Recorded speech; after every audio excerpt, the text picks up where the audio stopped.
Eddie, love. How you doing, Governor? Hey.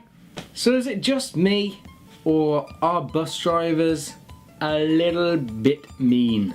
I'm thinking about this in terms of a normal person getting on a bus mostly, because you'll get on the bus, start making your way to the seat, and they will just stutter.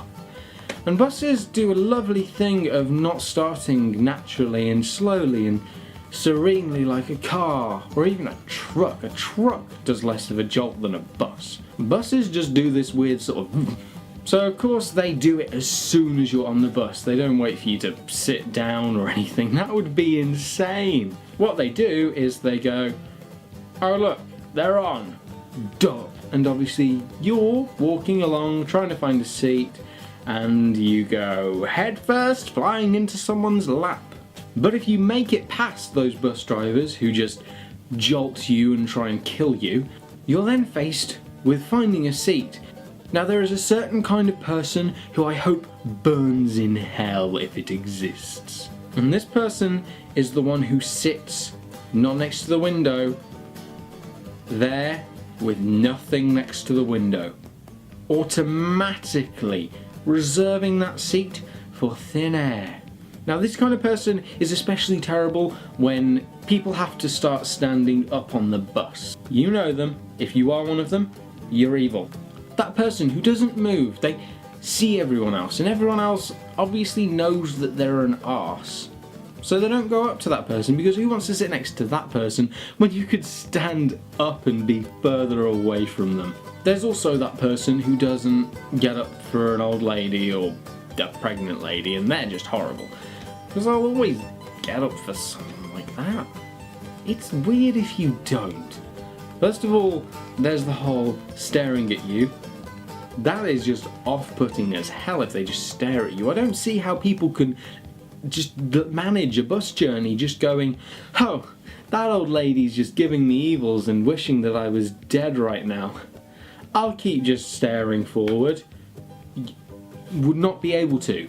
Firstly, because guilt. Secondly, because I'm a decent human being. I know.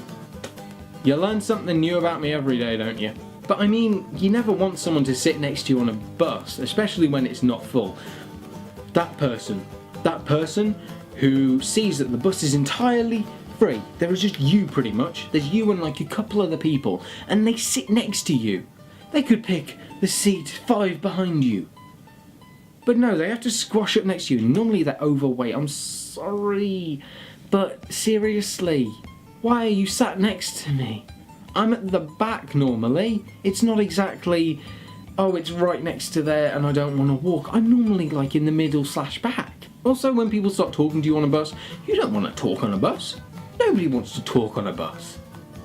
When has anyone ever said, oh, I wish someone would start a conversation with me? No. No. You're there on a bus to get to a destination and get off. You don't want to make friends. You know that everyone else on the bus is too cheap to get a car. You're too cheap to get a car. You wouldn't want to talk to you. No. No. You don't talk to people on a bus. That's like an unwritten rule, or is that only a British thing? Because if it's not...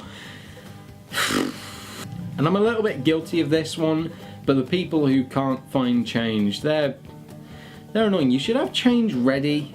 Sometimes your change just flies across the room and you're like, no, my change, and then it lands like on the... You can't pick it up. No. Just me. Again. Why is this the Just Me show? Voicing opinions that no one else has since 1993.